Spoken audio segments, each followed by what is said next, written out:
This is a late week podcast. This is a Friday that we're in. Let's go. We're back. I don't think we recorded this late since the reaction show. I don't think that's ever been possible yet. Crispy. Y'all know what it is, Gambling Twitter, and whoever the hell may be watching or listening. It's the All Day Everyday Show with All Day AJ and I guess another man in red. Second time I'm saying that, Manny Ruffin.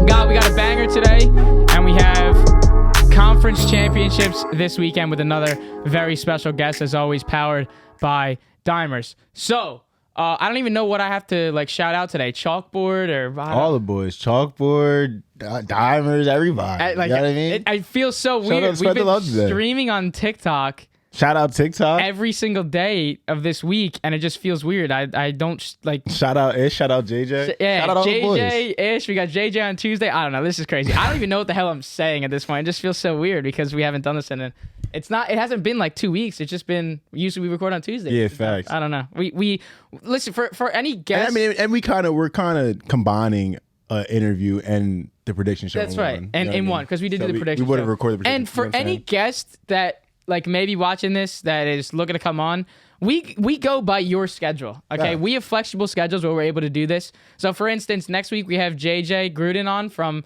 Taking the Points on Twitter. He wanted to do Wednesday or Tuesday at 9 p.m. Done. Okay, so just so you guys know that for future reference. All right, so tell everybody what we got going on today. And all right, so hope you guys are having a great Saturday or Sunday whenever you're watching this. Please hit that like button, comment, subscribe, hit the notification bell. But today, boys, we have our boy. We've known him for a little bit in the gambling community.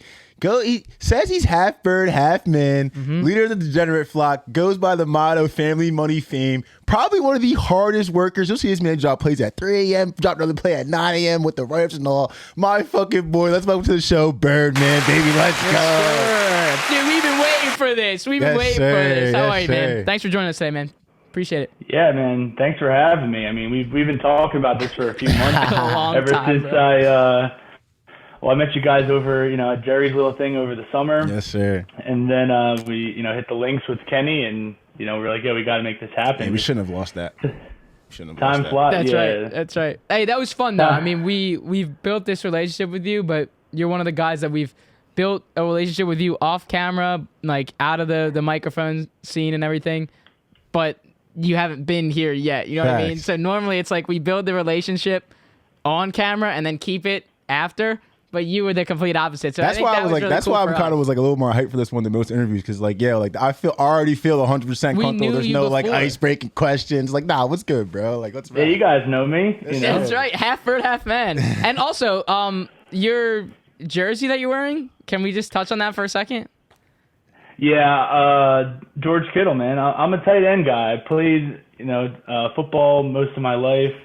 I was tight end, senior year, and I'm just a fan of tight ends. I like Kelsey, Kittle, all of them. But I mean, bang, Niner gang. Yeah, I took him to score, but it's going to be sacrilegious when you guys hear who I'm taking for the game. All right, man, let's get into it. So the first question, we're going to kind of do a couple questions on you and, everything that you've done on Gambling Twitter. And then we'll get into these conference championship games in the AFC and the NFC. So the first thing that I definitely want to know is, and I don't think we've really ever talked about this off camera before, but where did betting, gambling, sports wagering, where did that start for you? Was there a story or a moment with, your father or your brother or something that stemmed okay, I want to start wagering on sports? Or was it just I want to make these games a little bit more interesting, where if I wager on a game that I don't really care about, I'm invested in that game now? Yeah, so it's funny you say that. It actually was my mom, who she's always been the football gambler in the house, and I was just, as a little kid, I was a part of it. I'd be, 8, 9 years old.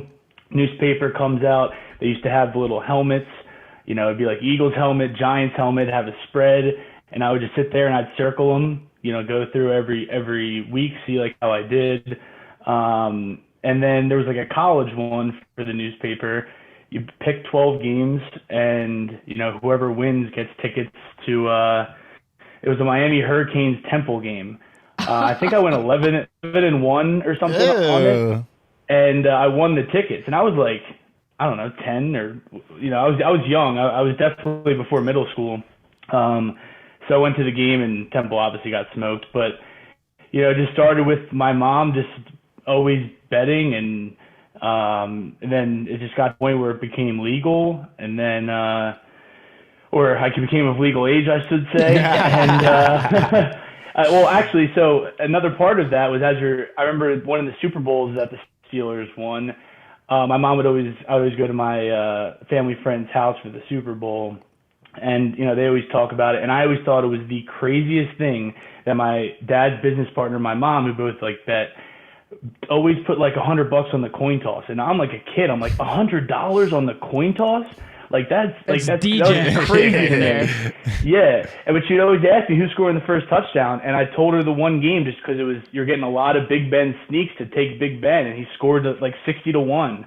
I don't know how much she won because although I was part of it, she never told me, how much. Damn, no tip, no nothing like that. Come on, Dukes. But that was just like nuts for me, and then just progressively just got more into it as these apps came out, and I guess it's about 2 years ago now, or no, last year even.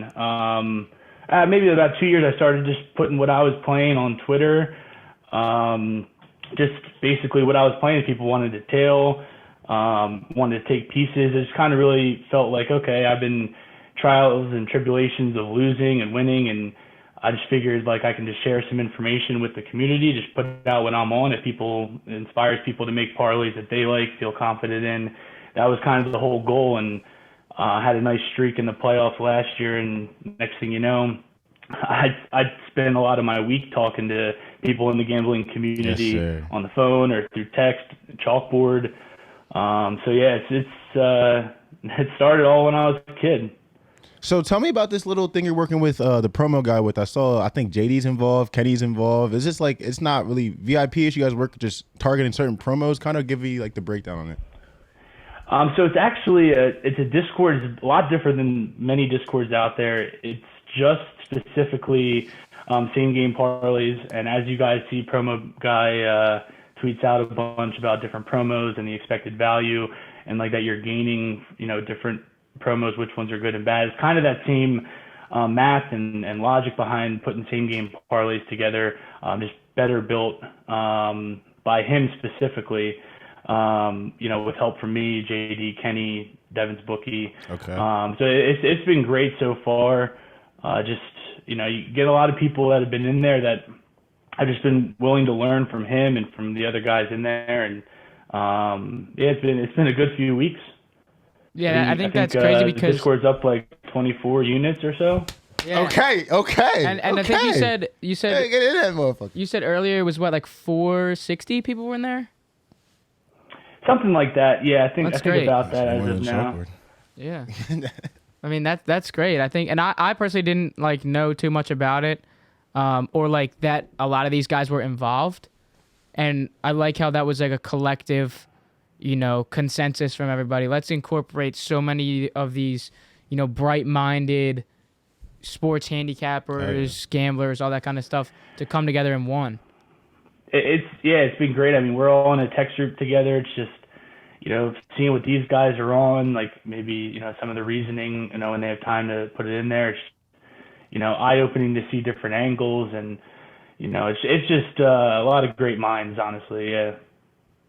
So like this is the question. Yeah, this was the weird question that we were talking about. No, that's not really a weird question. No, I mean, like. I think I might have asked this before when I met you at the Jerry event, but like, so bro, I mean, you work your fucking ass off, my guy. Like, you got the Google sheet, you're tracking your fucking future bets, you're dropping plays, like I said, in the morning and afternoon, night, all this shit. Has it ever crossed your mind to go VIP, or are you just free forever? Like, is it like, are you just kind of? Because I feel like, hear me out though, like. I love checking your feed. Like, I literally almost every day on everything. You can check my phone, pull it up right now, hit the search button on my Twitter. You'll be the first name in there. I literally check your feed. I swear to God, I check your feed every day because you have good shit. Like, it's just like, oh, okay, I like that. Throw $10 on that. But like, dude, all the shit you do, you track shit, you bet shit on the whole different books. You do the write ups. Like, have you ever thought about going VIP, or is this like, nah, I'm a man of the people. I just want people to see like my angles and maybe learn something here. I mean, it's not really being in the community, you always think of like different scenarios, put yourself in, right? Sure. Like you see all these guys crushing, you see like could I do something like that? Is that something I'd be interested in? It's just, it's a time thing. I did start a new job and everything, but okay. It's a time thing, and I am more of a man of the people. Like, hey, it's also a shitload of pressure too. The leader of the degenerate flock. Like, can't we say that though? It's a lot of pressure too if you were to do that. Oh, it's 1,000%. And like a couple of years ago, like, every gambler you talk to, like, there's a period of losing before you have to get right. You have to be batting. If no one just walks in, it's like, oh yeah, I'm actually first day betting. I'm 20-2. It's like actually, Jerry. There you go. Because Jerry did say in like his. What was it? His first year betting? No, I think it was like first month or like first week betting. That's when he had the 50K one with Carson Wentz the first time. He's the anomaly. We know Jerry's weird. He's the anomaly. Yeah. But there has been times. Yeah, you're right. But Jerry that's not normal. Okay, let's put that out there. That is not normal. So all these people that are following to get the picks from these handicappers, no, that's probably not going to be you. Like, sorry to break the hard news, but like it's not going to be you. No, 100%. But like, as far as just like the VIP and just being like a man of the people, and it took just the trials and tribulations of losing a bunch, and I was the guy on Twitter like unfollowing different accounts, whether it be just before I started like maybe doing my own research or digging into things in a different angle or something like that. I was following all different accounts and before I was posting any of my stuff, and it's just you get to a point where just tailing random accounts or this guy is on a heater, let me follow him, see how he does, and then like the next day he goes like 2-7. You're like, oh, why did I start following? Like that happens to a lot of people out there, and it's part of the reason why I'm just so excited to be like just working with Chalkboard. I know you guys are all over Chalkboard too. Sir. Just because like for new gamblers that come into the space, like Chalkboard should be the first place that they go, in my opinion, for the mere fact that like get in a group of people that gamble, a decent amount, like not money wise, but just gamble different sports, different ideas. Red flags can be presented by all, like combining minds is the whole reason why Chalkboard and Discord and these apps just do so well in the gambling community, is because you're sharing ideas. And I just think that for new gamblers, like you should jump right to Chalkboard for something like that. It's just you get that chat and it's like, I have no idea what I'm doing. Well, hey, you have guidance from the groups of people in here, seeing people, their opinions and reasoning on it. Where in Twitter, you can kind of get lost. It's sort of overwhelming.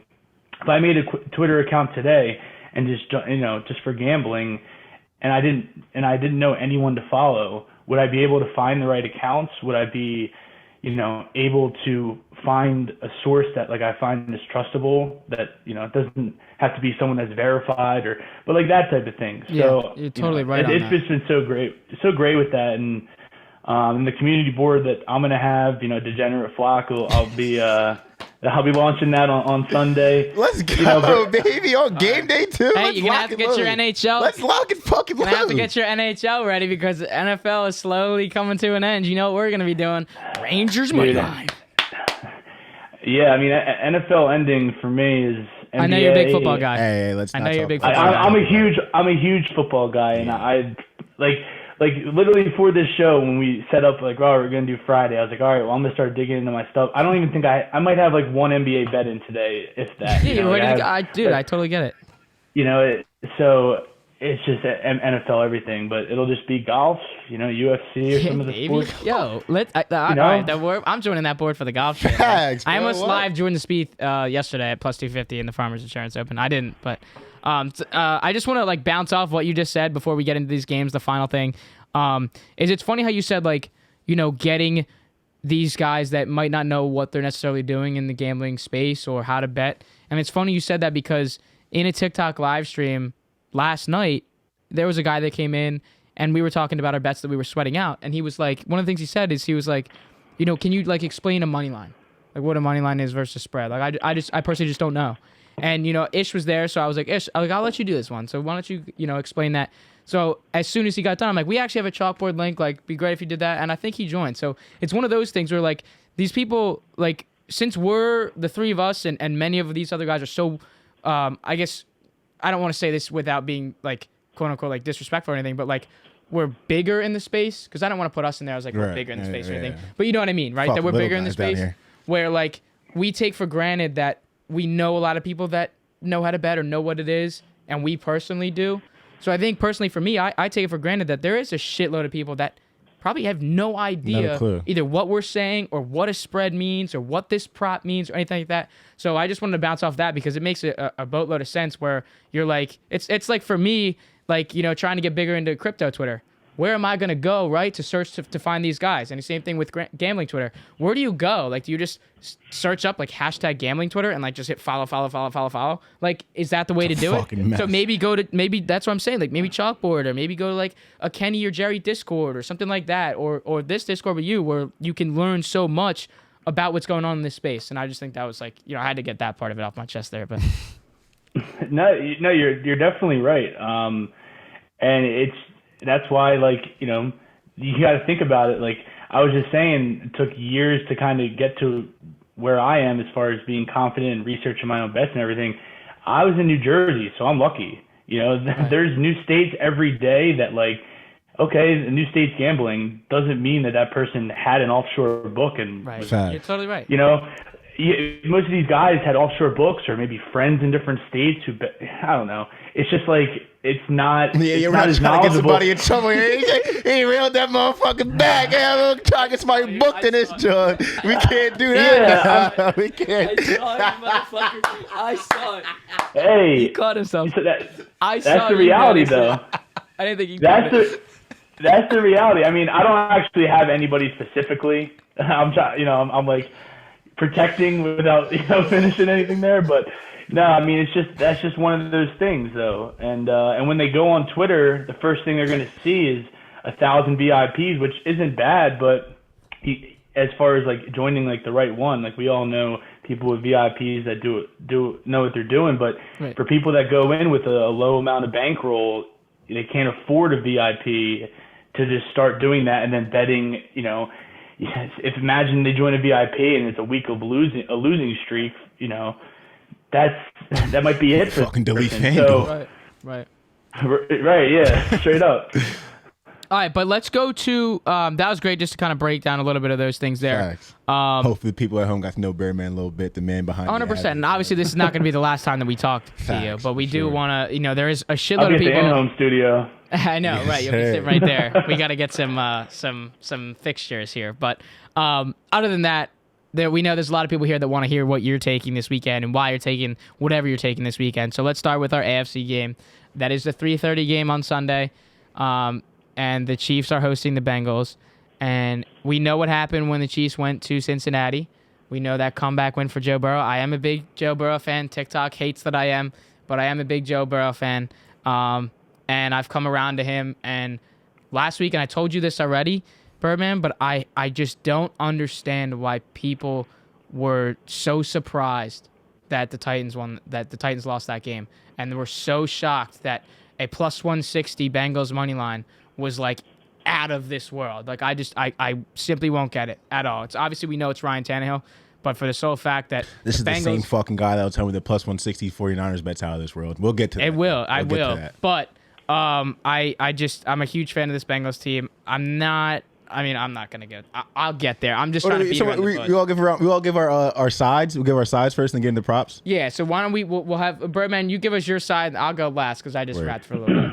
Okay. So in this game, if you had to pick a winner before we do bets or anything, if you had to pick a winner right now, not that you're gonna bet money line at all. If you had to pick a sole winner of who's gonna move on to the Super Bowl out of this game between the Chiefs and the Bengals, who would it be? It's obviously the Chiefs. I mean. I was a Bills bettor last week, man. Plus 2.5, like in my opinion, like one of the worst losses in NFL history. Like it should be voided. Dead ass. I mean, I told people this all week as far as McDermott. He acted like he was the best Madden player ever, going for it on fourth down like every time at the beginning of the game. But then he pulls the most anti-Madden thing and doesn't squib kick the ball. It just doesn't make any sense to me. They did kick it to him. No clock drain. He just didn't he fair catch it? About that. They kicked it through the end zone. Oh, you kicked it through the end zone. That's what it was. You take 6 seconds off. Kick it. even if because they it was catch it and 13, go right down. they would have run 2 plays. Yeah, I mean, yeah. Bro, I didn't even that should be voided. think I mean, if you had Bills about money line or Bills spread, it should be voided. I don't think it should really count. Oh, that's a sharp point right there. I actually never would have thought about that.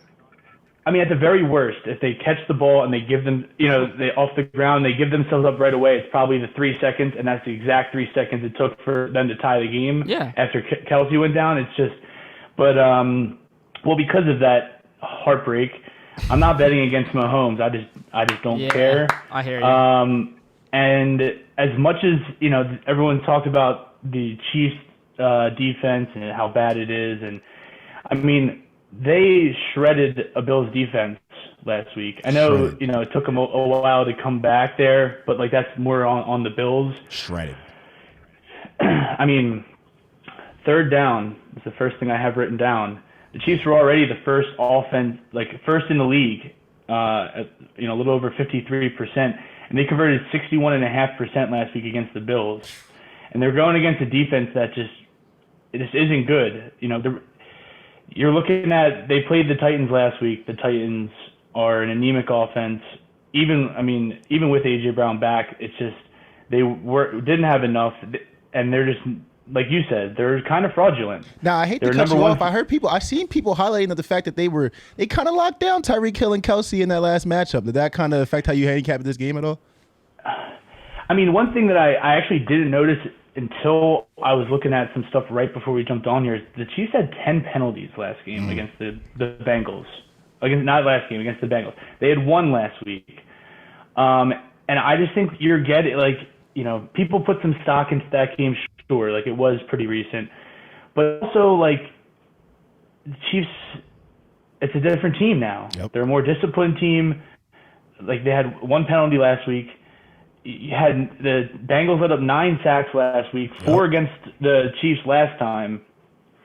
And I just think that, with some of these injuries, first off, the Bengals offensive line isn't any better this week than last week. Yeah, against the 9 sacks. Right, and I know the pass rush might be worse for the Chiefs, but Chris Jones is still going to disrupt everything that they want to do. It might mean quicker passes. We'll get to props, in a little bit, but it'll lead to maybe quicker passes and stuff like that.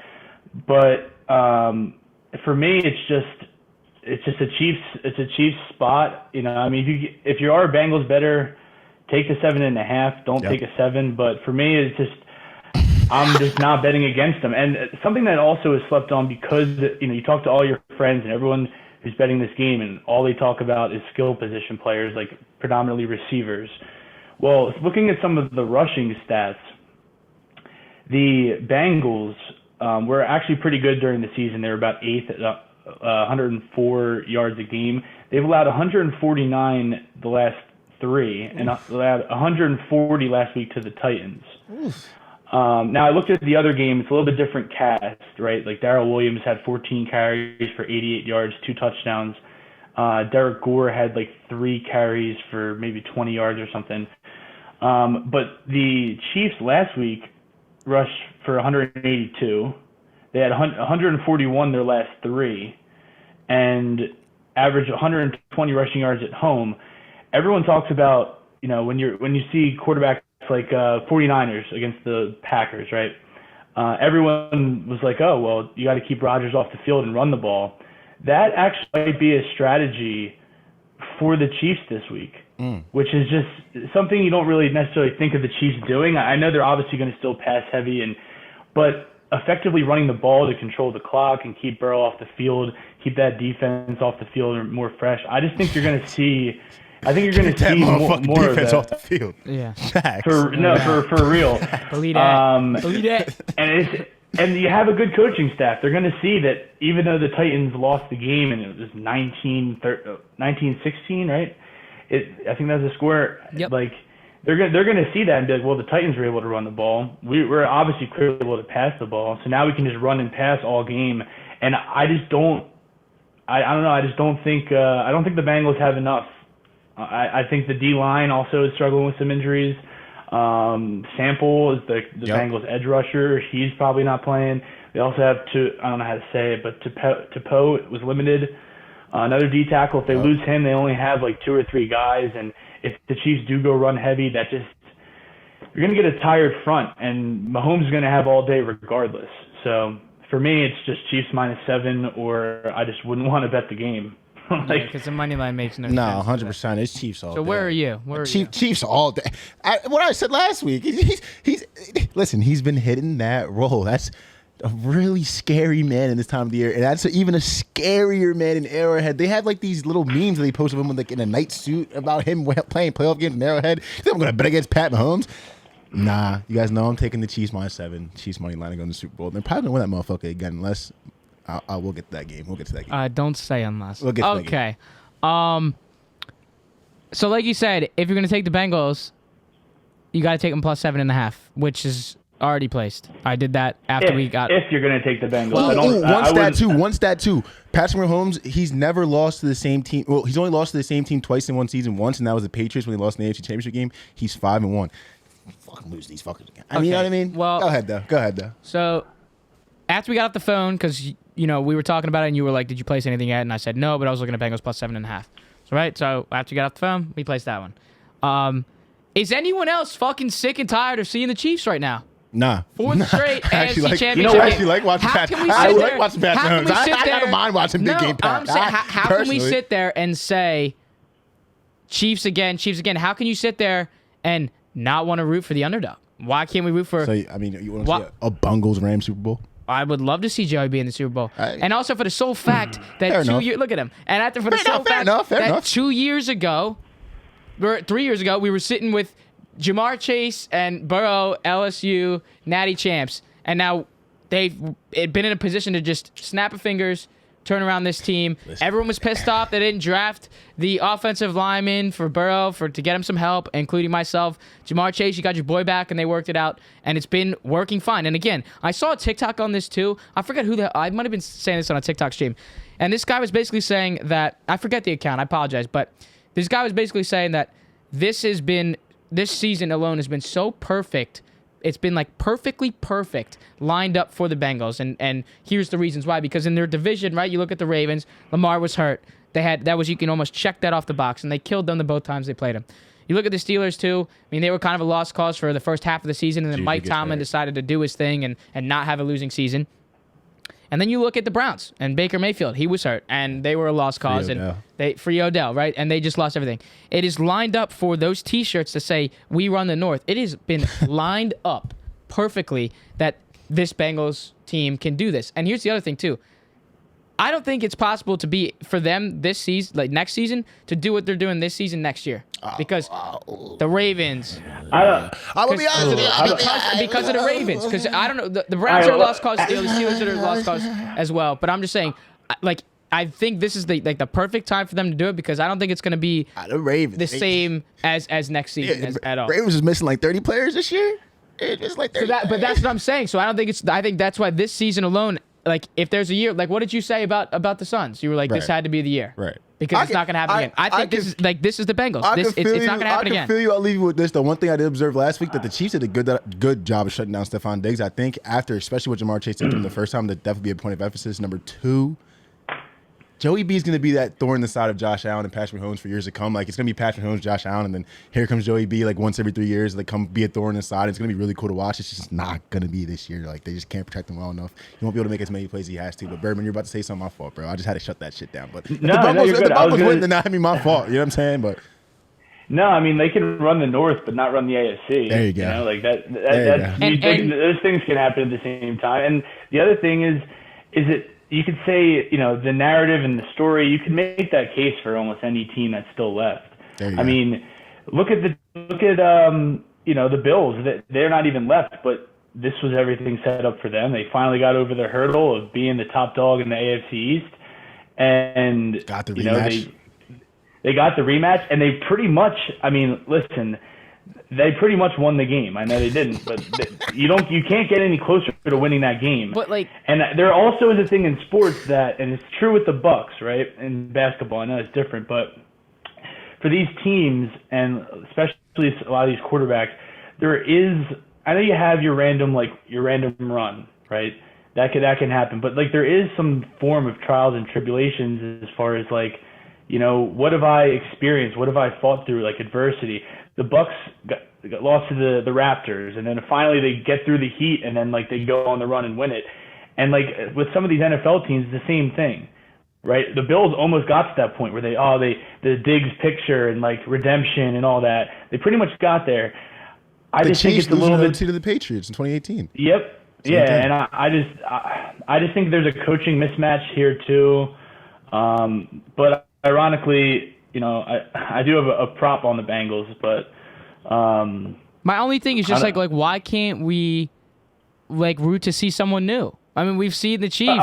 Like the other thing that already happened was when Brady lost. That happened. Yeah, that's the refreshing. Like, okay, that's the like, Matthew fucking Stafford in the NFC chip. What do you mean? How much refreshing? Right, but wait, no.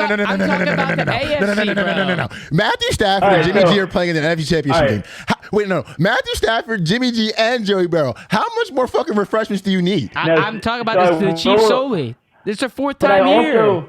Let me ask you this, Alex. You're a Giants fan, right? Yeah. Yeah, you can let everyone know. So you're telling me that you don't want to see Mahomes take a step closer to even have a potential chance at being like the GOAT? The GOAT of our generation. Listen, if he loses this game, like I don't know if obviously he's going to have chances to like if he goes and gets to the Super Bowl, potentially wins and is able to continue getting these AFC championships. Like you're gonna have to win because that's how Brady did it. So like part of me, I'm not a Brady hater. The guy's great, but just part of me as a football fan wants to see like a discussion that people are already closing and saying, oh, it's far too early for Mahomes. Sure, it definitely is, but for a discussion that people are like, oh, Brady will be the GOAT forever. No one can touch him. It's like I kind of want to see if this guy can. So that for me, that's why I'm not. And as an Eagles fan, like I'm rooting for Andy Reid. Exactly. So it's not like I'm not rooting against the Bengals. I like the Bengals. Right. I was a Bang. When I was a kid, I had the Eagles, obviously, but my AFC team was the Bengals. I was a fan of them. I have a Chad Johnson jersey at home, not Ocho Cinco, OG Chad Johnson before he changed his name. And so that was my like AFC team. Now as I grew up, I just learned I'm now just like an Eagles fan. And sure, like I was a big Carson Palmer and Chad Johnson, TJ Who's Your Mama, like the whole group. I'm not rooting against them. I want to set it straight. Like, I'm not hating on the Chiefs or anything. What I'm saying is, that we have an opportunity to see somebody different. Like, I was rooting so heavy for Josh Allen because I wanted to see Josh Allen so bad. And we've been seeing Patrick Mahomes and we're in a position now where we could see somebody completely different that is not some, like, Ben Roethlisberger. That is not some, like, long-tenured quarterback, Eli Manning, Tom Brady. It's Joe Burrow. It's like we just started talking about this kid in the NFL. So like we're in a prime position to say this. And I'll go back to the last thing I'll say before we get to these props is, again, I mean, we look at him where he was 2 years ago with his LSU buddy, and now we're back here and we have a chance to do it. So I just have to give some credit to the Bengals, and I mean, it's good value on the money line. Sorry, it's like plus 225. Like I'm not saying it's gonna happen. Yeah. But let's get into these best bets. Let's get into these best bets. I'm just saying, like, it's your bungle shit. I don't want to. I salute it though. There's got to be someone going against the crowd. You know what I'm saying? And this is what Alex. This is what I said to you. On the phone is you could make a case for any of the four sides. Facts. They're all like great teams, right? Like you can make a case for them, and there's enough people like I guess Manny was on him last week too. But that just don't want to bet against Patrick Mahomes, ever. That's ever. There's that, and then there's also the underdog story and everything you said. So like you can take any of the they kept saying, games, why not us? Why not us? Then? I don't think I'll ever put a ticket in against Patrick Mahomes. Like why not us? Then they said it themselves. After that Bills loss, Manny, I don't think I will either. I don't think I ever. Listen, one of the last times I remember betting against Brady was when we beat his ass in the chip. So I'm not big into that. You know what I mean? Betting against the GOATs. I don't do that. All right, final thing, dude. Fuck, we gotta get these props. Who did you bet last year? Chiefs or Bucks? So did you bet the GOAT or the mini GOAT? Apparently. So I had I put $5 on it. I had the Bucks at like plus 2,500 like before the season on the future. Okay. And then I signed up like 10 people to points bets at the time, and they give you $100 free bet for each one. So I had like props on MVPs. I actually didn't even take the spread or the money line. Okay. I just had like props too. You know, Brady to win MVP of the game was a free bet. You know, like that type of stuff. I had like Lenny to score or something. I didn't because like I'm not touching that. You know what I'm saying? Like, but again, he was beatable. Okay. I don't want to hear it was the GOAT. Like I'm just saying he's a beatable. Like he was beatable. And again, they already beat him. Like he's a beatable. This team is beatable. Yo, but think about it though. Like he's only lost one time in Arrowhead after November, and like the only person to beat him was the GOAT.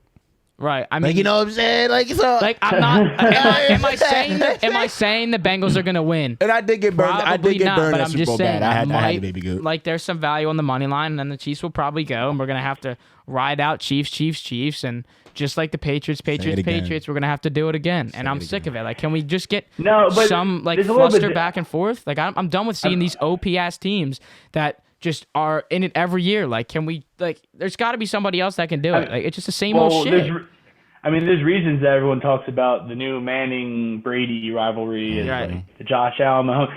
But like I was telling you earlier as well, it's like Burrow's there, Herbert's there. These guys are gonna be there, you know, for the years to come. So like we're gonna see AFC battles, and football is never guaranteed to have healthy players. So you know who knows if you know over the next few years they have a playoff run without Tyreek Hill or.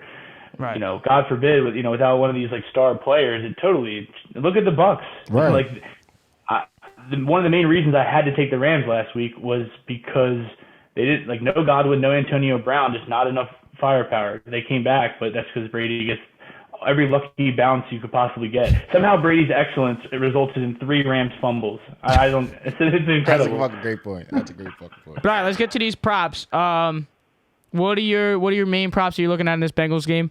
And then we can kind of shift to this Rams game. We'll kind of close out with the little parlay at the end too. Yeah, so as we just talked about all these Chiefs, I'll just start with my one Bengals bet. I did take them the second quarter +3, minus 108 on FanDuel. Explain, bro. He said that on the phone. So like, who thought of that? The disclaimer for me is I was just checking out trends and different stuff, and this is strictly a trend play for me. Okay. Which I don't do all the time. Like you shouldn't usually just base all your stuff on trends. It's not strictly just trends, but Bengals are 7-1 ATS in away games second quarter for the season. They're 6th in the league in second quarter points. Chiefs are 10th, only by a couple decimal places. But the Bengals defense is 3rd in opposing second quarter points on the road at 4.8. Now that's just, to me, it's kind of weird because their defense isn't that great, and this is for the whole season. But they're going to be in a hostile environment, as we've talked about. You're going to have some nerves, right? You're playing Mahomes on the road, AFC Championship, like a lot of nerves and all that. They might settle in, and I'll just take them maybe to start off slow, and at the very worst, just kind of match the Chiefs the second quarter. Maybe get that +3. That's the best odds I saw, but it's more of a trend play than anything else. It's just they've just been great in the second quarter. Oh, that's sturdy. I kind of like that angle, honestly. So that's the first one. I took Mixon. I doubled down on Mixon actually. So I took him over 27.5 receiving yards, minus 115 on DraftKings, and Joe Mixon over 12.5 for the longest reception. Minus 125. I know me and you, AJ, talked about that. That one was a little bread bit. last week. Both those plays were bread last week. Right. Right. Last 4 receiving yard totals for Mixon: 70, 40, 28, and 51. Targets 6, 8, 5, and 7 over those 4. His reception lines at 3.5, pretty juiced to the over. I saw the minus 160-ish range. Nice. Books are kind of expecting 4 catches or more. And, if his last 4 long receptions have been 52, 22, 21, and 21. So I just think it's a great spot. We talked about the weak Bengals O-line might create opportunities for quicker passes, getting the ball out of Burrow's hands early, maybe check downs. And the Chiefs are 30th in receiving yards allowed per game to running backs at 52.2 yards. So, Mixon's just going to have the opportunity. I know that there's all types of Bengals skill players that can have. That's why I'm trying not to do too much with their receivers, just because I know Burrow threw for a lot of yards last time, but you could get to dangerous waters if you start playing a bunch of different props from all different skill players on the same position. So I'm just going on those two with Mixon. And then my two Chiefs ones I have here, Byron Pringle over 3.5 catches, plus 110 at Caesars. Little chips. I doubt the plus money's there. Tortilla. The only reason I say that is because I bet this morning. Then an hour went by and I saw a prop bet guy post an article about it. So, hey, shout out PBG, man. Yeah, shout out PBG. He was just on Spaces earlier too. But yeah, he went on it and moved the odds to minus there. Obviously, always great when that's nice. One of the goats is on that. But he's averaging 4.5 his last 5 games of 6.3, 5.55, targets of 7.4487, averaging 6.6 targets. He outsnapped Hardman by 27 snaps last week. They're just utilizing him well. What Miko do? I'm gonna keep going. My fault. That's my guy. No, I mean, in these scenarios when the Bengals corners, their D-backs aren't really that great. You're going to have scenarios where Hardman can score, Pringle can score, but I'm just going to go off the stats of how much Pringle's played, and he's just been a bigger part of their offense. So I'm rolling with him there. Obviously, if you can find plus money, that would be the move. Line shop. Yes, sir. The line shop. Every single book you can find. It just, over time, it just makes a huge difference. Odds Jam. And then Odds Jam. Yeah, I mean, jump on there. Be able to. Because guys, Birdman is a guy that he shops for the best possible lines that he can get on multiple different books. So you should see this guy's phone. He has a folder that has 14 different books in there, and he's got sprinkling around, to try to find right. So just for example here, before we get to this NFC slate, tell them what you were saying about the Cooper Kupp, what his touchdown score was, his odds. Well, yeah, touchdown props definitely range. That's just always been the case, but. Yeah, I mean, he minus 125 to minus 200, across different books. What? You just have to find the right book. That's what I'm saying. And some books are better than others. Right. And then, before we move to this NFC one, the only other bet is I had to bet Mahomes over 2.5 passing touchdowns at plus money. That's the easy bet. I don't know why that's plus money. Bet. Why the hell is that plus money? Hey, 2.5 on Chiefs money line. Let's Bro, why is that plus money? Lock it in. Hey, lock it in, baby. Dude, I remember I caught that one time this season at plus 150, and I just laughed. It's like Steph last night was 3.5. My fault, completely off topic, but he was. I was all. It was 3.5. I was there with you, man. 3.5. Dude, I was there with you, man. Yeah. Hit the 4, 5, and 6 of the motherfucker. Shout out Kilkenny, baby. Let's fucking go. My fault. Back to football. You mean? No, I was actually on all that stuff too. I was. And then I see Kenny's on it, and it's just, 3.5 was just too low. But, when you look at Mahomes, in his last 5 games, he's averaging 3, right? And for his postseason career, he's at 3+ in 6 of 10. Last week, he threw 3 on the Bills, right? And the Bills are one of the top defenses in the league. Over the last 3 games, the Bengals have allowed 2/3 of the touchdowns allowed to them be passing touchdowns. And this is just a spot where if you want to attack, if you don't want to actually bet the Chiefs, taking their team total is actually not a bad look. Even for someone like, any Bengals bettors, if you're trying to find a way to not necessarily hedge, but, both things can win. And, if the Bengals don't cover, there's probably a good chance the Chiefs put up over 31. So it's a good way to – but I haven't taken that. But that's smart. What I'm saying is I just think that there's going to be a good amount of Chiefs touchdowns, probably maybe 5. And I just think, you're going to get at least 3 from Mahomes. It's just AFC Championship. Yeah, I was just going to say inevitable. Bright lights, man. Yeah, so that was just what I just had to take it at plus money. Right. All right, I love it. You got a lot of. What about you guys? You guys got props? So for this game, absolutely on Kelsey yards. I forget what it is. We don't have FanDuel. We usually have FanDuel up for these shows, but I think he's hit 76.5. Yeah, I'm cool with that up to 80. He's hit that in the last 5 consecutive playoff games. That's his boy in these type of games. Kelsey yards for sure. Did I have something else for this game? Oh, and just for me, just to have some fun, I'm taking the over. I'm definitely taking the over 54. Like you never see overs really bet up in a playoff game, AFC Championship wise, bet up from 50 to 54.5. People are laying some serious bet on that, and I'm going to get involved just for the fun factor. Like this is going to be a hell of a game. Let's bet the over, sit back, relax, get the popcorn, and enjoy it. That's how I'm seeing it. Yep. And I'm going to tell Patrick Mahomes over 2.5 touchdowns and Chiefs to win. So yeah, I'm going to tell that. I'm gonna take the Bengals plus 7.5. Good bet. Just for the fuck of it. Good bet. Seriously, good bet. like just for the fuck of it. I like 30 bet. I can't be mad at that. 7.5 is a lot of points. I mean, I'm there with you. I like Kelsey. I took him to score. You guys haven't taken any touchdown bets? Yeah, I have Kelsey, Tyreek, Mixon, and Jamar Chase. Okay. Okay. So you're going for the favorites? Yeah, I'm also. Yeah. I did it last Mixon. week and I missed on Chase. So that's bullshit. So we're gonna run Chase back. We were talking about the just line shopping. Like Mixon's another one. You know, he's minus 175 on MGM, and I took him at plus 105 on 365. It's just you have stark differences with that the touchdown market. It's just crazy that you can do that. I took Kelsey minus 110, and I took CEH.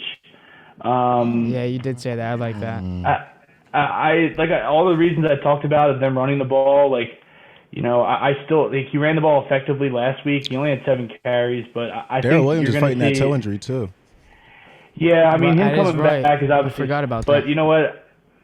Plus 170 for it's tough. You can go McKinnon too because he's going to get some receiving yardage work. I'd probably. Honestly, I was considering they're both plus 175 on Caesars. I was considering taking both. Just for the value. And you get kind of profit either way if one of them scores. There's still some things I haven't put in like Kelsey yards. And then I'm on Boyd to score plus 275 on Fox. Little Gabriel Davis action. Hey, they be lacking on the third eye. He was on him. He was on Gabriel Davis. He was on I him. was on Gabe Davis last week, plus 300. Dude, I saw a better that had 2 touchdowns and 3 touchdowns and had 50 on both of them. And I saw a TikTok on it, and I remember I was looking at it, and I just looked away for a second. I literally was just like, okay, all right, bro, you win. That's a crazy call for those multiple touchdowns because those odds are through the roof. I don't think I've ever opened the 3 touchdown page. I probably looked at it a couple times, but I don't think I've ever. Yeah, I mean. Well, because if you're not taking somebody like Aaron Jones or the people that you're looking like Gabriel Davis, his 2 touchdown prop, right? Maybe plus 1,500 or something. That's probably what a guy like Aaron Jones' 3 touchdowns would be. So right. It's just insane. But all right, so I love everything on that game. Let's bring it to the Rams and the Niners. Sorry, one more. And I took Burrow. Me and Manny both took Burrow to score. Joe Burrow. Chiefs have the most touchdowns this year to quarterbacks. Joe Burrow auto bet plus 500. Yep, 7 rushing touchdowns. Plus 650 is best price. All right, load up. Joe, and you gotta do first touchdown too if you're gonna take it. Yeah, you can't say all that stuff about Bengals and LSU and not take Burrow to score. I am 500 or higher because you said so. I am now. See, we learn shit on this show too, guys. Fuck. All right, let's go Niners and Rams. All right, Niners and Rams. You're wearing the Kittle jersey. Give us your winner. I know you're wearing the jersey, but I still want you to say it. And let's hear some props. Yeah, I'm on the Rams. I'm wearing the Kittle jersey because I took him to score. I'm on the Rams. There it is. Okay. I'm on the Rams. Stafford.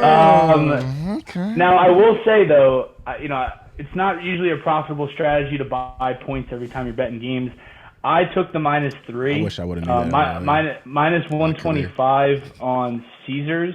I was looking across some of the other sports books, and it was one of those scenarios where it seemed like a lot of books were heavily pricing that half a point. I saw minus 135 and, around there to buy that half a point on a lot of places.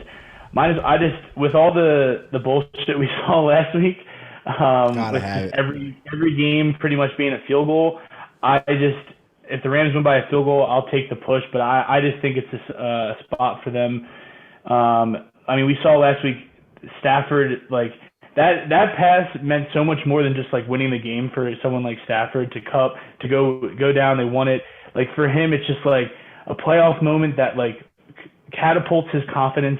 They obviously have a tendency to let up. I don't think you're going to see that with this 49ers team, even if they get a big lead because of all, the Niners beat them twice and, all that. And, as far as them beating them twice, they say like a trend would be like 3 and 5, those teams that won. They're 3 and 5 straight up on the road facing the playoffs. Not a crazy trend by any means. And it's not a road Small game. sample size. Well, for the Niners. I just shit on SoFi. I shit on SoFi. No, you're actually right. So that is not my fault, necessarily Tyler. you're absolutely right. That's not a great scenario for like Rams better in that case because they are going to have the stadium filled. But this is a game. If the Rams don't turn the ball over, Matthew Stafford didn't have a pick last week. Thank God. Right. I know he threw a couple in their matchup when they played, throughout the season. But if this Rams team doesn't turn the ball over, they're not going to lose this game. Right. Like, if they win the turnover battle, they're 100%. Even if it's even, I think they win. I win this game. I think they cover. But it also gives some credit to the Rams at the fact that a couple years ago they were in the Super Bowl. Granted, it was the lowest scoring Super Bowl in history, but they were in the Super Bowl with Jared Goff. And we fast forward a couple years later, and we're back with a well-rounded, way more developed team and a quarterback that fits the scheme much better. McVay has potential like one of the smartest men of all time. I think it's very cool for the Rams, 100%. No, absolutely. And, I mean, I like this Niners team. It's a tough game, I mean, me buying that half a point, to be honest, it's always scary in these divisional games. Like, I usually am on the side of how Manny's logic is, like, give me the hook. But that offense last week for the Niners, they just were so atrocious against the Pack. I know it was snowing and it was cold. The Packers had a bad run defense. The Niners, everyone's like, I like the Niners. You're looking at it and they have the scheme to run the ball, keep Rodgers off the field and all this, and they just weren't effective in anything except for special teams. So I just don't think that bodes well going against a Rams defense that just played Brady, the GOAT. It's just not a good scenario for Garoppolo to have to make plays if they get behind. But I am on Kittle to score, so that's why I had to wear the jersey. So that's your first prop right there is Kittle to score. Well, yeah, I mean I have a couple touchdown scorers. I just had to mention it because I felt like it was probably the first time I've ever worn a jersey and say like, yeah, I'm actually betting the other team.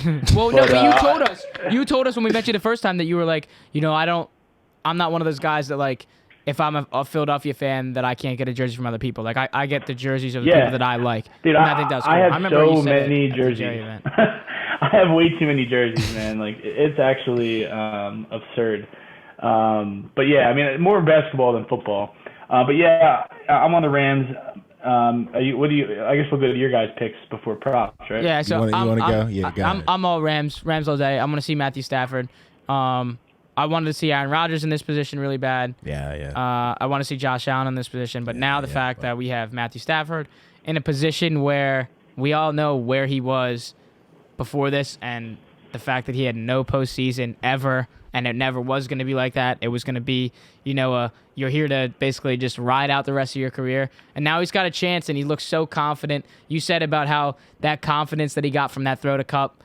I personally, the sole fact that I love the Rams in this position, but also I'm just continuing to sleep on the Niners. Like, that's what it is. I was heavy on the Packers last week, but I was also in love with Aaron Rodgers and the Packers.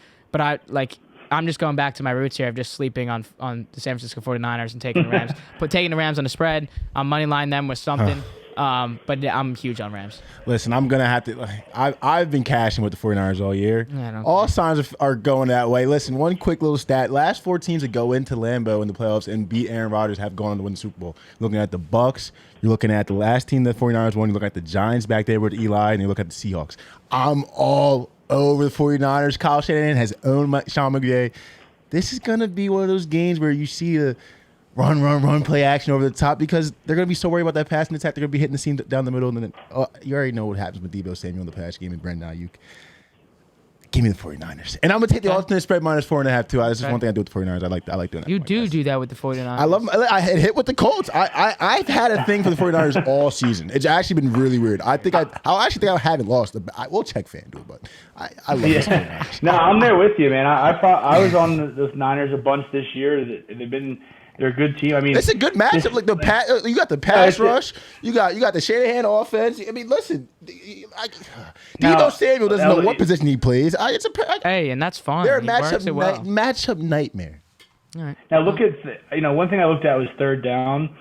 The Rams are first in the league at home, 52% conversion rate, and offense. Niners are about 19th in offense, 18th in defense. The Rams' defense over their last three has allowed 32%. The Bucs only converted 21.43% of their third downs last week. Yeah, they were. First half was just... first half was. But regardless, that's if you're not good on third down against the Rams, like you're not going to win the game. Yeah. Right. But yeah, and like you said, first half. That's my first prop. Nice. I took Rams-Niners first half under 23. I can get behind that. On FanDuel. I can get behind that. It looks like I double-checked some of these lines before we hopped on. Sure. It's now at 23.5 minus 130 to the under. Okay. Yeah, I wasn't on. I talked about it in the spaces about just how I thought it would be a slow pace first half and everything.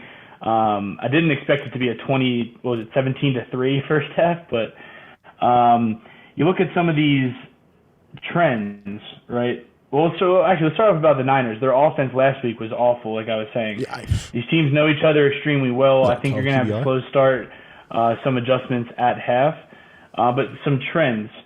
Rams 7-12 over/under record on the year, right? That means 12 under. Niners 9-10. Rams 2-7 over/under home games. All last 3 and last 5 have all gone under. Niners 4-7 over/under away games, and last 3 and last 5 have all gone under first half. So both teams' last 5 games have all gone under in the first half. It's just trend play.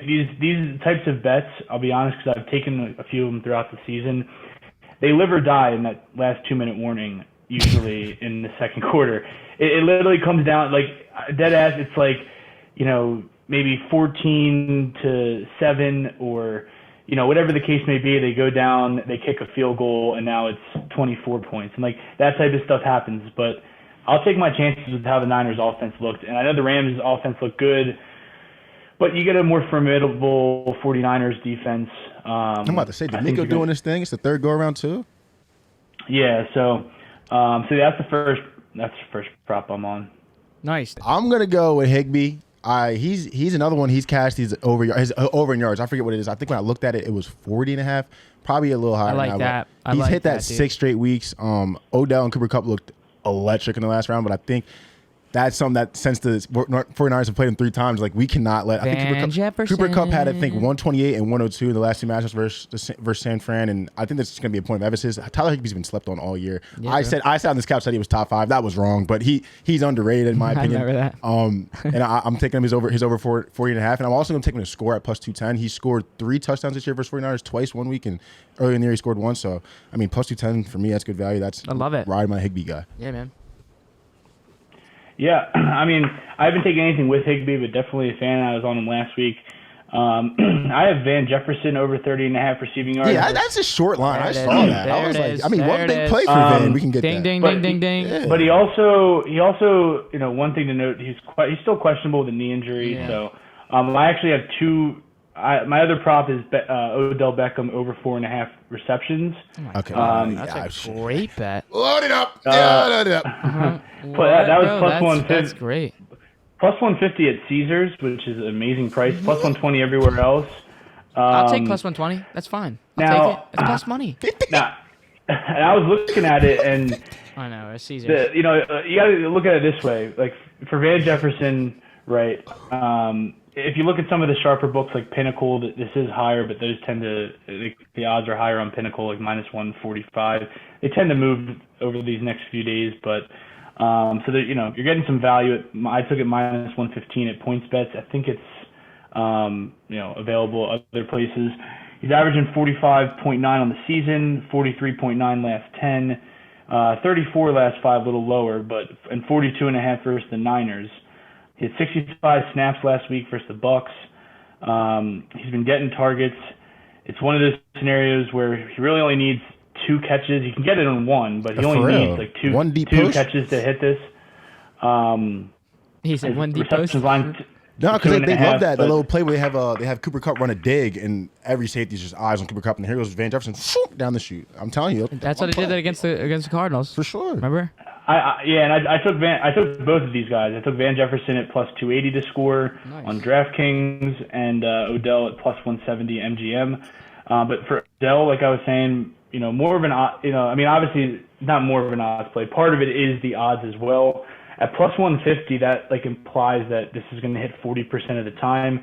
I just think that's way too low. He has 10 for 123 and a touchdown in the playoffs so far. He had 6 for 69 on 8 targets last week. The Niners defend the run pretty well, so you're looking at most likely a pass-heavy game script. I expect him to get just as many targets. And this is a scenario where I'm obviously fine because I'm on both of them playing them together. But this is a scenario where if Van Jefferson doesn't go, the value on this prop would just obviously tank. So I think he can hit it even if Van Jefferson plays, just because of the targets he's been getting. But if he doesn't, like I said, it's just would skyrocket. But yeah, I'm on Odell and Van Jefferson both to score. Like I said, Kittle scored against them. I know he hasn't scored in a while. I thought he was going to score last week. I haven't needed him to score last week. I saw Bo tweeted, and he was like, Madison native, and I'm oh shit, let's take Kittle. Yeah, I like that. Didn't happen. Yeah, the stuff he was saying, I did like that.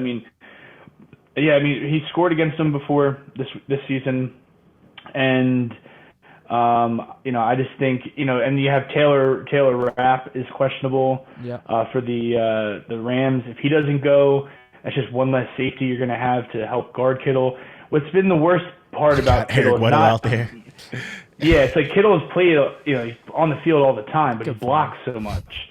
So, for him to score, I didn't take his yards or anything. I don't know if I necessarily will, but I think you might get a couple red zone targets to him. It's tough to go for his yards and stuff like that because he blocks so much. I was going to say, you have to assume against that D-line is going to help them stay in chip a lot in this game. Right, and I think they might have to be crafty down in the red zone. So +220 just seems high for arguably if Debo's banged up, the best player on the Niners. And then my long shot for that one is Juwan Jennings.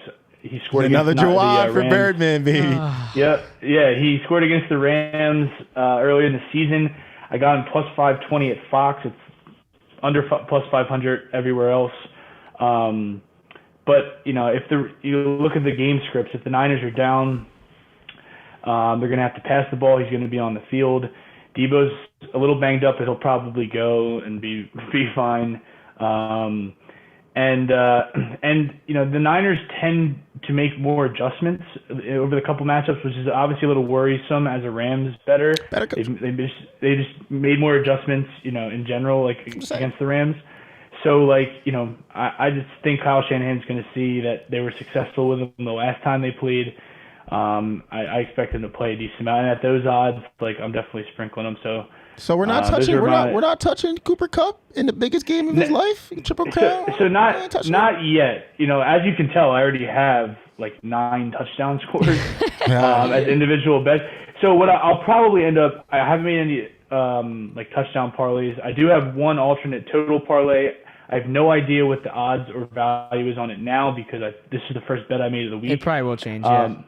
But Bengals Chiefs, I did the alt over 46.5, and the Rams Niners alt over 38.5. That's wow. That's it was plus 102 on it. Me too. Plus 102 on MGM. So, plus 102, if you can get a plus money, honestly, any of the alt totals in the two games, the two overs, and you're bringing them down, you can find spots where you can get plus money. That's where, I looked at right away just for the mere fact of how much firepower we got here. I mean, obviously there's the chance you get a 20-17 Rams-Niners game. Yeah. But I'll take that chance at plus 102, Love it. I just fired off all my props. So yeah, dude. Let's see what you guys got. If Debo goes, like I'm running Debo back. I had him to score. Yeah, because last week I had a two-legger of Devontae and Debo to score, and like I was just so hype on it. Like I was just like high on life, like ready that one was. I was ready to just like throw the mortgage on that one. And like I said with Jamar Chase, I'm running Jamar Chase back, and I'm like in this instance here, I'm running Debo back. I know you said you might not take Kittle yards. I don't even care what they are. I'm taking Kittle yards. I really don't. Okay. And I don't like. I'm gonna take whatever Jimmy Garoppolo is.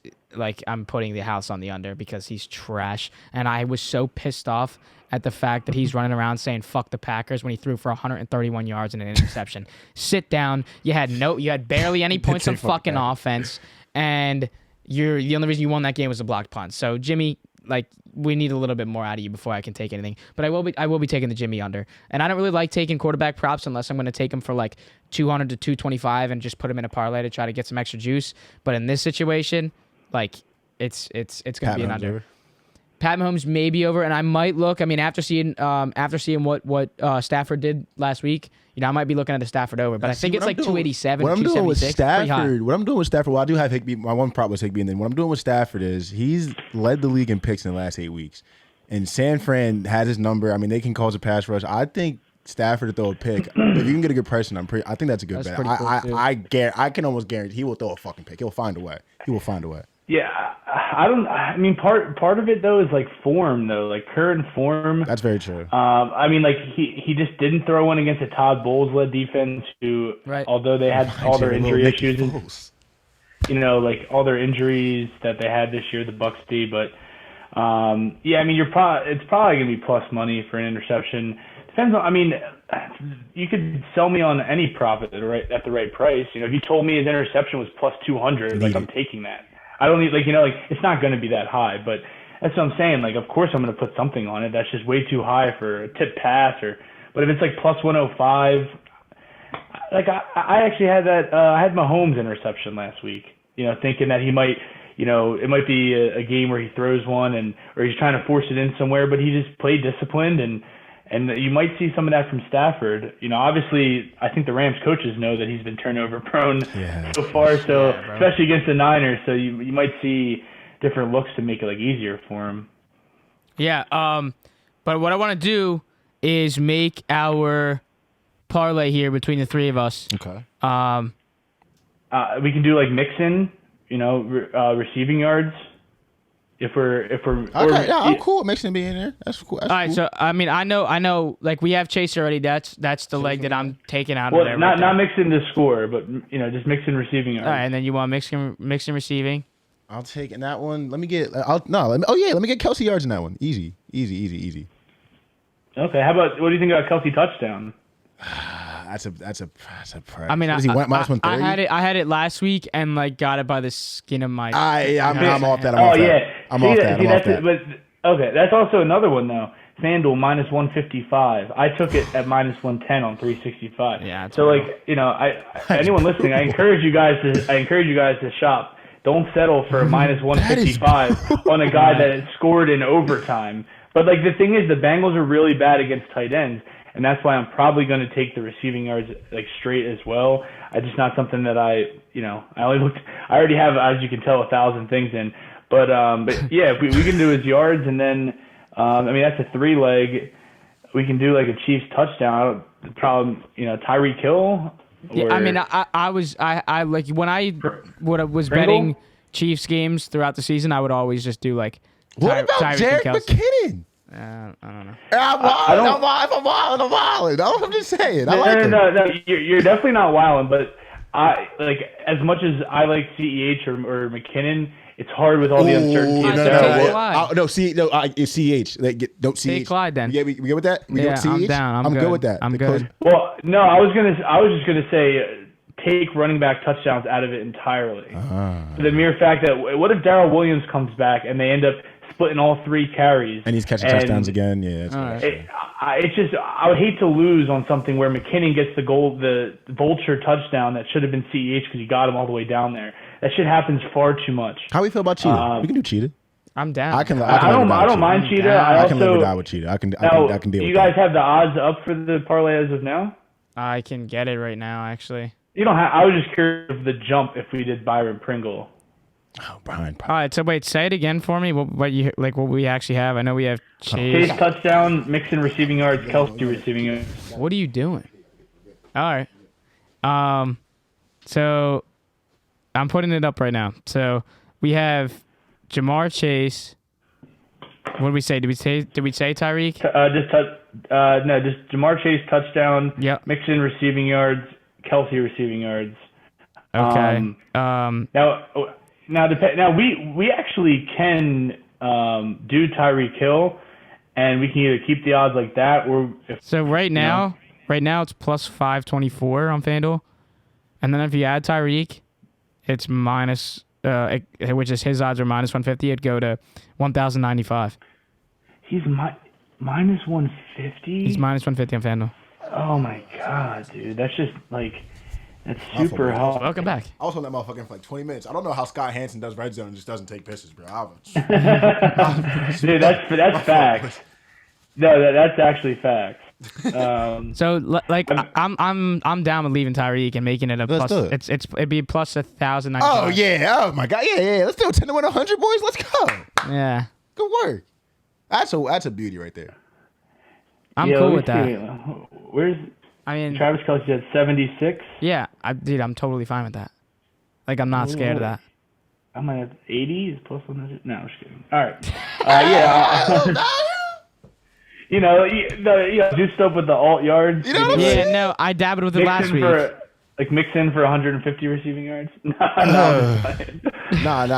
This is cool though. We can lock that in. No, I like that. We can do one for the Niners, just like a mix and match type of thing. Yeah, down. Yeah, I'm down. All right, so for the Niners, we already know what I'm. Give me the Higbee leg. That's easy. We're gonna get these tight end legs. Gonna be easy, boys. You want to do Higbee receiving yards, right? Yeah, 100%. 100%. All right, I'm getting it right now. I definitely like receiving yards for him more. Than touchdown. I'm taking. What the hell was I gonna do? Where is he? What are you doing? Odell Beckham. Really? Score. Okay. To score it? Yep, dude. Okay. As I said, I'm on it. I'll suggest that. Yeah, I'm in with you. Yeah. Okay. So that was plus 140 for him. So right now we have. If you are betting him straight, for anyone listening, plus 170 on MGM. That is wild. That is wild. I might deposit. 170. No, so that is the one drawback of having 1,000 bets. I might not. Let's say I don't use points bets for a while, and I withdraw my money, and it's like, oh, there's like a good bet, and I like deposit and bet it. But if you lose it, then you gotta like deposit and bet for the next one. Right. So like, obviously my main books are a little bit different. But yeah, I mean, it's a tough road if you deposit every time you find a good line. If it's comparable, it's usually pretty good. So we got in this one, what the hell? It's Higbee receiving yards, Beckham touchdown. Yeah. Barry, what you got? Well, I was gonna suggest Beckham touchdown. Yeah, let's go. I mean, I don't know. I mean, how do you guys feel about? Hey, can I add this one? Can I add this one? Can I add Matthew Stafford over 2.5 rushing yards? Oh, you motherfucker! There's too many sacks. So. Bro. All right, we'll go away, but I'm gonna straight that. Have fun with that. Enjoy that. I'm straight batting that. All right, sorry, Barry. Go ahead, man. No. Oh, we can't get receptions in here. We can't get receptions in there. I would have done that Odell, but receptions that'd have been a good leg. We can. Man, I hate putting unders in parlays, but you can put in that first half under 23.5 for that game. Okay, we can get sweaty. I'm down. I'm a first half under a guy, so don't get me. You know what I mean? I'm taking my fair share. Obviously, I would love if it was 24 and a half. No. I like beggars it. Can't be choosers. I like it. How we feel about Cam Akers getting in the end zone? I almost said that first, and I was like, nah, I want Odo. I don't know if I want 2 Rams touchdown scores in there. I might. I mean, if anything, maybe like Kittle yards too. I can't put that in the parlay. I can't put that under in the parlay.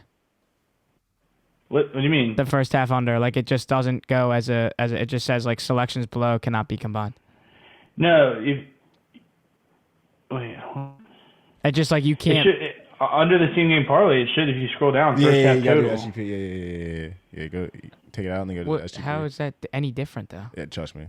For some reason, for normal like props in NBA games, they usually just see like, oh yeah, it's the same prop. We'll just make the same game parlay for you. But with football, they're like, oh no, you have to select that option from there. You got it. All right, so under 23.5 points in the first half. Odell Beckham touchdown score. Tyler Higbee over 39.5 yards receiving. Then maybe one more. And then like maybe a 49ers player. Like you said, you like Kittle. What if we do like a Kittle alt yards or? Does Debo have rushing yards? He does, but like his 40. He was like 2 weeks ago. Yeah, 2 weeks ago it was 28.5. Now it's like over. Yeah. All right, so let's go Kittle because I feel like it. How about Kittle? How about like Kittle for 70? No, that's not OD. I really think he's gonna be blocking a lot, bro. I think he's gonna be blocking a shit ton. All right. It's the Rams D line. If we do Kittle, we have to do his regular. I can do what's 50 plus 130. No, we also don't have to include Kittle. You can do. No, hold on, let's not. No. Do the 40. Do the 40 yards. See what's up with that? What does that do? What does that do? Do 40. Do 40. What does that do to that? That makes it plus 1450. Why not? All right. Why not? That sounds. Birdman, I hear a lot of digression in your voice. What's going on? Yeah, what is going on over there? No. I was just focusing on. We can take it out. Fuck. I was just focusing on finding the props on my phone. I'm putting this in as you guys are. All right, so we're locking and loading. Did you see that number? We're locking. And, oh my god!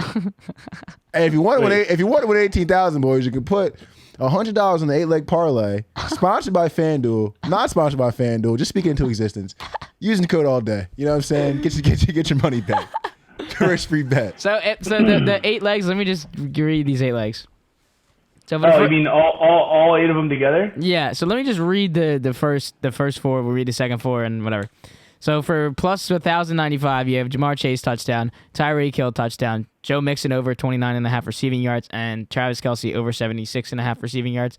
And then in our Rams and 49ers game, Odell Beckham Jr. touchdown, under 23.5 points in the first half, George Kittle 40 alt receiving yards, and Tyler Higbee over 39.5 yards at plus 1450. And if you combine both parlays to make it an 8-leg parlay with that new FanDuel feature, it's plus 18,444 odds. So if you put $100 on it, it would win $18,444.18. You're telling me, but if you put $10 on it, you win $1,800. Tell me, that's pretty dope. You 180? And $1. I mean, we're gonna throw $10 on it just because you could win $1,800. So fuck it.